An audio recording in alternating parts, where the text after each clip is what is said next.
One of the biggest questions we get from our clinicians is they see that they want to implement all of these technologies that they're learning about, but maybe it might not be realistic because of the financial burden and the cost.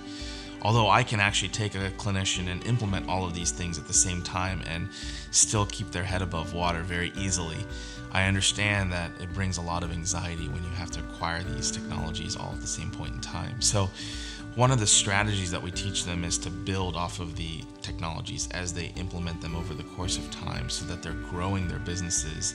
They'll clearly see that they're ready for the next piece of the puzzle. And we can have clinicians start with CADCAM, or we can have clinicians start with cone beam.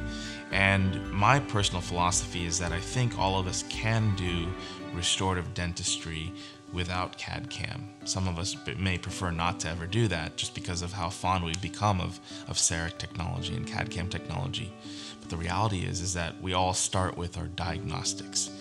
As clinicians, we're primarily responsible for diagnosing first.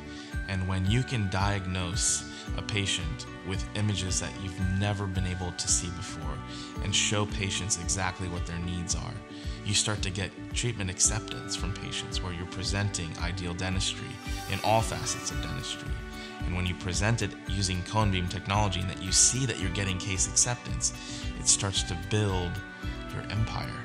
And so you'll have this vision of how you want to do dentistry, and before you know it, you're going to be trying to play catch up and integrating these other technologies. So it happens very quickly, but we're very comfortable helping clinicians on that journey and showing them how to implement these technologies in perhaps a safer strategy as opposed to just acquiring everything all at once.